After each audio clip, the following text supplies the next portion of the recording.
அனைவருக்கும் சிறந்த பரிசு சாரேகாமா கார்வான். மல்லி மல்லி மல்லி மல்லி மல்லி.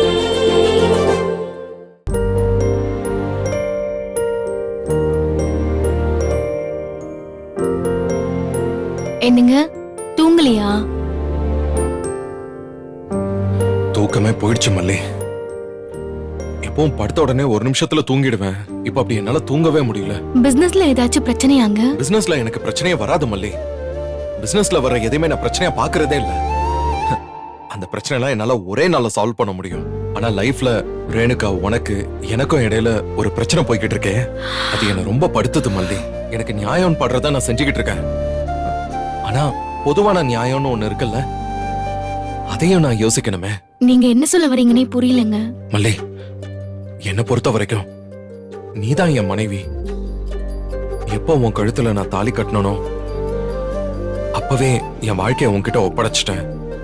ஒரு மனைவியா உன் மேலதான் எனக்கு அன்பும் காதலும் இருக்கு.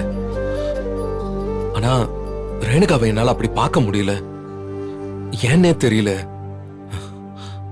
அவ மேல அந்த பழைய பாசம், அட்டாச்மெண்ட், பாண்டிங் எதுவுமே வரமாட்டேங்குது. ரேணுகா மேல அக்கறை எடுத்துக்க வேண்டிய கடமை மட்டும்தான் இருக்கு. அவ இந்த குடும்பத்துல ஒருத்தி, வெண்பாவுக்கு அம்மா, அவ்வளவுதான். அதை தாண்டி எனக்கு வேற எந்த உணர்வும் இல்ல.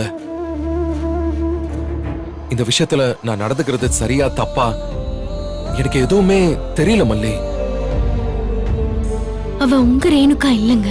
அதனாலதான் உங்களால பழைய பாசத்தோட அவகிட்ட நெருங்க முடியல. உள்ளுணர்வுங்கிறது அதாங்க.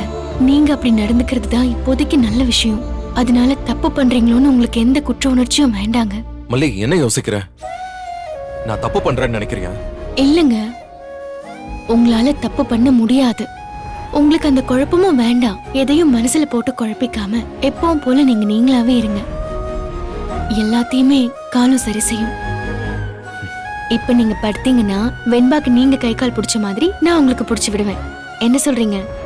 மல்லி, நீ, நான், நம்ம வெண்பா இப்படி இருக்கிறது எப்பவுமே மாறக்கூடாது. மாறாதுங்க, நீங்க கவலைப்படாதீங்க.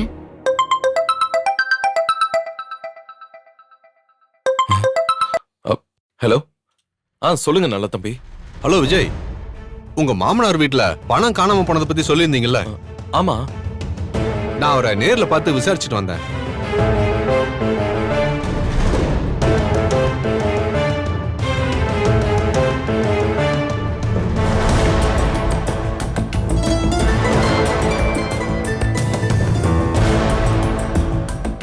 சரிங்க நல்ல தம்பி.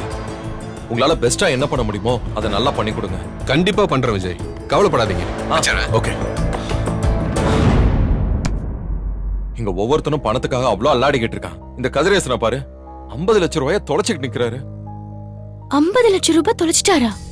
ஆமா மல்லி, யாரோ வாங்கின பணத்தை திருப்பி கொடுத்திருக்காங்க. வீட்டுல வச்சிருக்காரு. திடீர்னு பார்த்தா காணாம போயிருக்கு. அது எப்படிங்க அவ்வளவு பெரிய பணம் காணாம போகும்? இத்தனைக்கும் அந்த பணம் அங்க இருந்த விஷயம் நம்ம ரேணுகா, நிஷா, கதிரேசன் இந்த 3 பேருக்கு மட்டும்தான் தெரியும். அந்த வீட்டுல அவங்கள தவிர வேற யாரும் இல்ல. ஆனா பணம் மட்டும் மாயமா காணாம போயிருக்கு. அவங்க வீட்டுல சிசிடிவி கேமரா அந்த மாதிரி எதுவும் இல்லையா?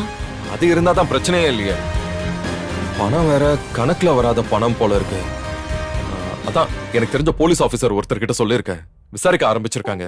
எப்படியும் கண்டுபிடிச்சு கொடுத்துருவாரு. சரிங்க, நீங்க படுங்க. சரி.